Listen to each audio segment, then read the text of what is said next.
పినపాక నియోజకవర్గం ముఖ చిత్రాన్ని మార్చిన ప్రభుత్వ whip sitting MLA Rega Kantharao గురించి ప్రజలేమనుకుంటున్నారు?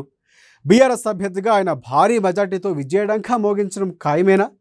రేగా కాంతారావు అభివృద్ధి నమూనాకు ప్రతిపక్షాలు బేజారైపోతున్నాయా? ఎంతమంది ఏకమైనా పినపాకపై మరోసారి జెండా ఎగురవేసేందుకు రేగా కాంతారావు సిద్ధంగా ఉన్నారా అంటే అవుననే అంటున్నారు పినపాక నియోజకవర్గ ప్రజలు.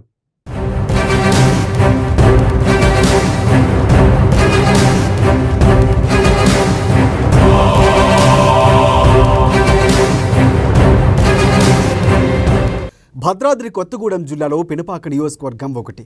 ఇక్కడ మొత్తం 1,85,985 మంది ఓటర్లు ఉన్నారు. వీరిలో 91,928 మంది పురుషులు ఓటర్లు ఉండగా 94,056 మంది మహిళా ఓటర్లు ఉన్నారు. ఇంకా ఒక ట్రాన్స్జెండర్ ఉన్నారు. 1969లో డీలిమిటేషన్ ఎస్టీ నియోజకవర్గంగా ఏర్పడ్డ బూర్గంపాడు నియోజకవర్గం 2009లో అదే ఎస్టీ డీలిమిటేషన్లో పినపాక నియోజకవర్గంగా ఏర్పడింది. ఇక్కడ ఎస్టీ కేటగిరీ నియోజకవర్గం కావడంతో ఎస్టీ ఓటర్లు ప్రభావితం చేస్తారు.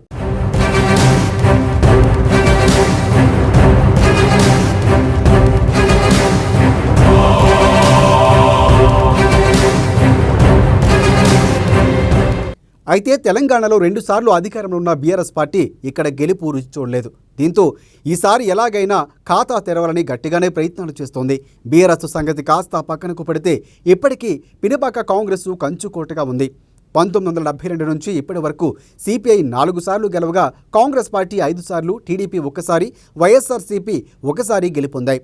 కానీ గులాబీ పార్టీ ఇప్పటి వరకు ఒక్కసారి కూడా ఇక్కడ ఖాతా తెరవకపోవడం గమనార్హం.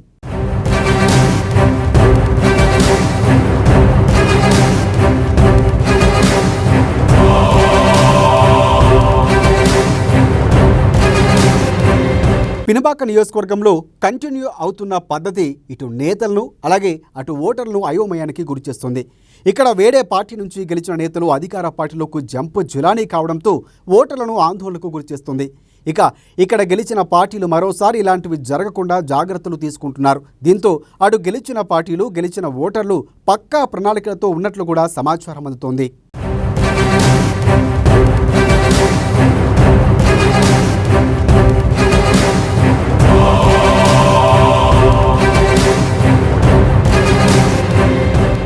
పార్టీలో జంప్ విషయానికి వస్తే గతంలో వైఎస్ఆర్సీపీ నుంచి గెలుపొందిన పాయం వెంకటేశ్వర్లు గెలిచిన కొద్ది రోజుల్లోనే అధికారంలోకి ఉన్న బీఆర్ఎస్ పార్టీ కండువా కప్పుకొని ఓటర్లని షాక్కు గురి చేశారు.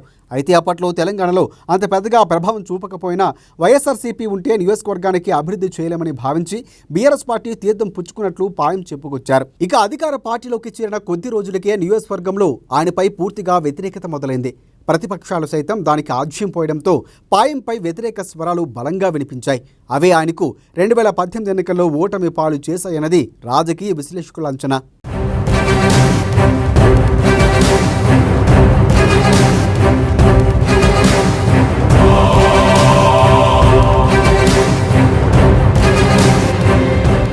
సీన్ కట్ చేస్తే 2018లో అధికార పార్టీ ఎమ్మెల్యే పాయం వెంకటేశ్వర్లపై కాంగ్రెస్ నుంచి పోటీ చేసిన ప్రస్తుత ఎమ్మెల్యే రేగా కాంతారావు ఘన విజయాన్ని సాధించారు.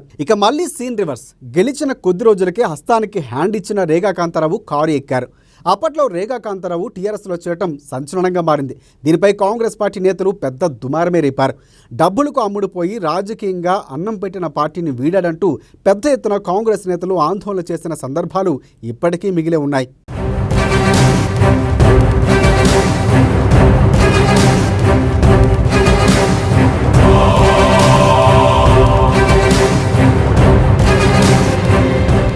అప్పటి వరకు ప్రశాంతంగా ఉన్న కారు చిచ్చు మొదలైంది. రేగా రాకతో ఆ పార్టీ పాయం ఇమ్మడలేకపోయారు. అప్పటి నుంచి పార్టీలో పాయం వర్సెస్ రేగా వర్గ విభేదాలు మొదలయ్యాయి. ఒకానొక సందర్భంలో పాయం రేగా వర్గీయులు బాహాబాహికి దిగారు. ఇది గమనించిన పార్టీ అధిష్టానం ఇద్దరికి సర్ది చెప్పే ప్రయత్నాలను మొదలుపెట్టింది. రోజులు గడుస్తున్న కొద్దీ టీఆర్ఎస్లో రేగా కాంతారావుకు ఆదరణ పెరుగుతూ వస్తోంది. ఎమ్మెల్యేతో పాటు ప్రభుత్వ వైపు భద్రాద్రి కొత్తగూడెం జిల్లా బీఆర్ఎస్ ఇన్ఛార్జిగా బాధ్యతలు అధిష్టానం ఇవ్వడంతో క్రమక్రమంగా పార్టీ నుంచి పాయం దూరమయ్యాడు.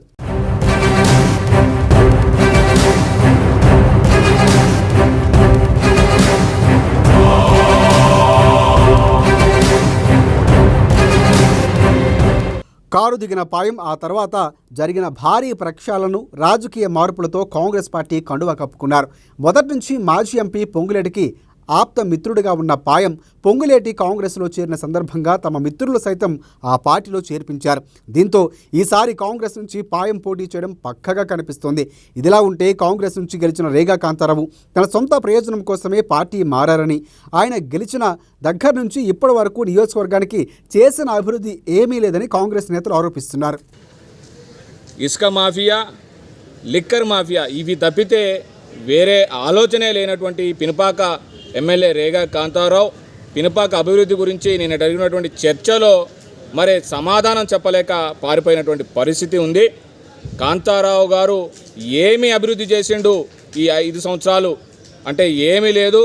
కేవలం గత ప్రభుత్వంలో మరి ఏదైతే అభివృద్ధి సంక్షేమ పథకాలు అమలు చేశారో అవన్నీ కూడా ఇవాళ జియోలుగా చెప్పించి నేను అభివృద్ధి చేశాను ఇవన్నీ తీసుకొచ్చినని చెప్పి మరి ప్రజలని తప్పుదోవ పట్టేటువంటి పరిస్థితి చేస్తూ ఉన్నాడు. ఇవాళ ఆయన ఎక్కడ కూడా ఇవాళ ఆయన సొంత మండలమైనటువంటి కర్రగూడెంలో కూడా అభివృద్ధి శూన్యం. అక్కడ ఉన్నటువంటి డబల్ బెడ్రూమ్లు ఇంతవరకు ఓపెనింగ్ చేసేటటువంటి పరిస్థితి లేదు. అక్కడ కాంగ్రెస్ ప్రభుత్వంలో కట్టినటువంటి మినీ స్టేడియాన్ని కూడా ఓపెనింగ్ చేసేటటువంటి పరిస్థితి లేదు. అదేవిధంగా అక్కడ ఉన్నటువంటి రోడ్లు అయితే కర్రగూడెం నుండి గుండాలకు, కర్రగూడెం నుండి మరి మర్కోడు ఆళ్లపల్లి వరకు ఉన్నటువంటి రోడ్లను కూడా మరి పూర్తి చేయలేనటువంటి దయనీయ స్థితిలో ఇవాళ కాంతారావు గారు ఉన్నాడు. ఇక్కడ ఈ పినపాక నియోజకవర్గంలో మేము కాంతారావు గారిని ఒకటే అడుగుతా ఉన్నాం, నీ పరిపాలనలో ఏమి అభివృద్ధి జరిగింది?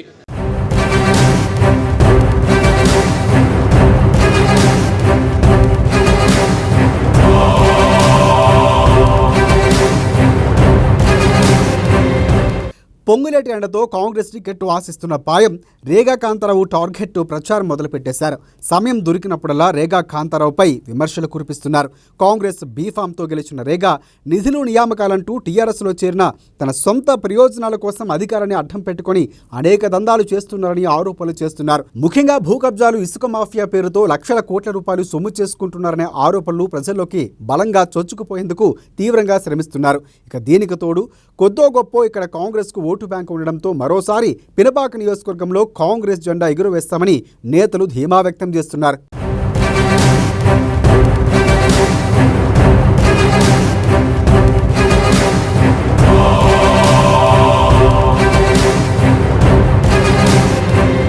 మరోపక్క పినపాక నియోజకవర్గంలో తమదైన ముద్ర వేయాలని బీజేపీ పార్టీ తమ గేమ్ స్టేటస్ను మొదలుపెట్టింది.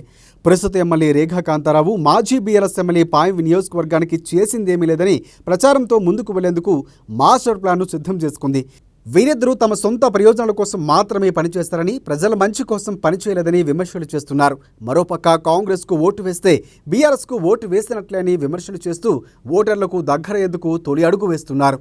ప్రస్తుతం పనిచేస్తున్నటువంటి ఎమ్మెల్యే గారు శ్రీ రేగా కాంతారావు గారు, అలాగే మాజీ ఎమ్మెల్యే పాయం వెంకటేశ్వర్లు గారు, వీరిద్దరూ గత వారొక 10 సంవత్సరాలు, వీరు ఒక 10 సంవత్సరాలు ఈ పినపాక నియోజకవర్గాన్ని పరిపాలించడం జరిగింది.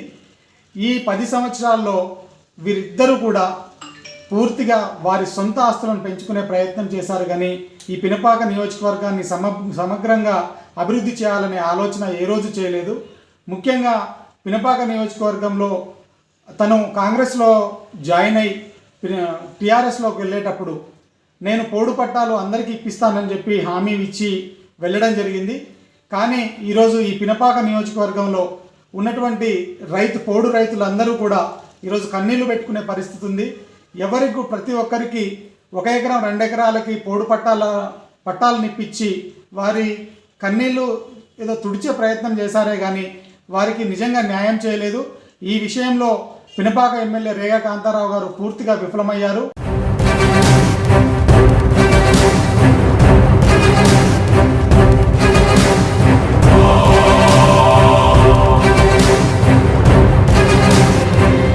పినపాక నియోజకవర్గంలో అమాయకమైన గిరిజనులతో కూడుకున్న నియోజకవర్గమని, ఇక్కడ గెలిచిన పార్టీలో అమాయకపు ప్రజలు మోసం చేస్తూ తప్పుడు వాగ్దానాలతో మోసం చేస్తున్నారని సిపిఎం సీనియర్ నాయకులు అయోధ్య ఆరోపించారు.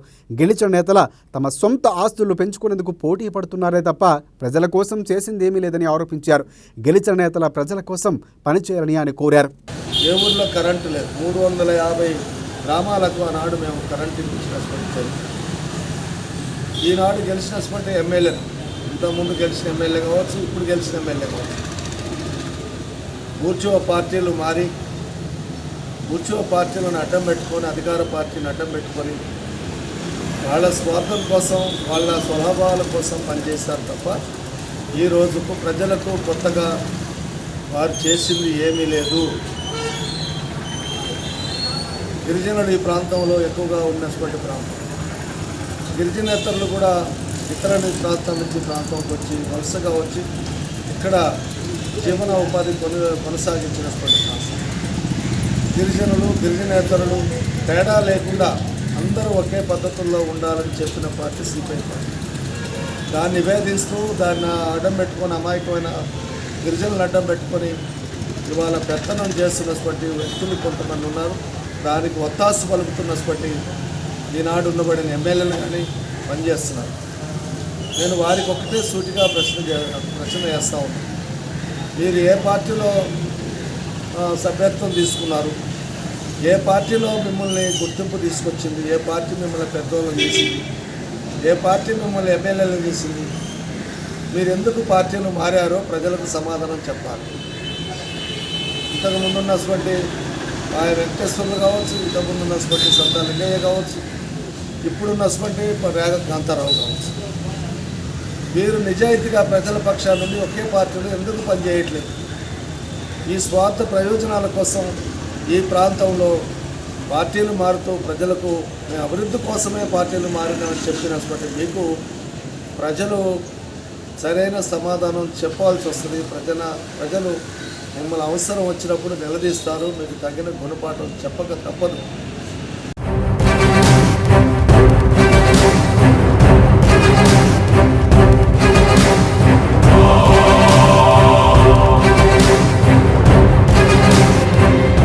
ఇక ప్రతిపక్షాల విమర్శలు, ఆరోపణలు పక్కకు పెడితే నియోజకవర్గంలో ప్రస్తుతం ఎమ్మెల్యేగా ఉన్న రేగా కాంతారావుపై ప్రజలకు మంచి అభిప్రాయం ఉందని తెలుస్తోంది.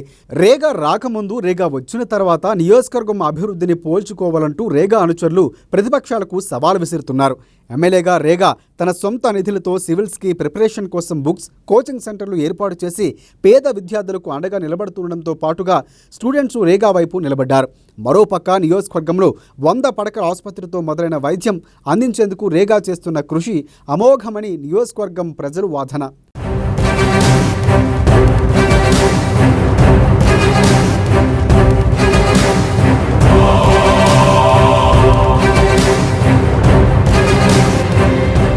రేగా కాంతారావు ఎమ్మెల్యే అయిన తర్వాత మారుమూల గ్రామాలపై ఫోకస్ పెట్టారు. అక్కడ గిరిజనులు పడుతున్న ఇబ్బందులపై దృష్టి సారించారు. ఇందులో భాగంగానే ఆళ్లపల్లి, గుండాల, కరకగూడెం మండలాల్లో రోడ్లు, మౌలిక సదుపాయాలు కల్పించడంలో విజయం సాధించారాయన. దీంతో రేగాపై అక్కడ ప్రజలకు సానుభూతి పెరిగింది. ఇదే కాకుండా రేగా కాంతారావు చేసిన అనేక మంచి పనులే ఆయన్ను గెలిపిస్తాయని బీఆర్ఎస్ నేతలు గట్టి నమ్మకంతో ఉన్నారు.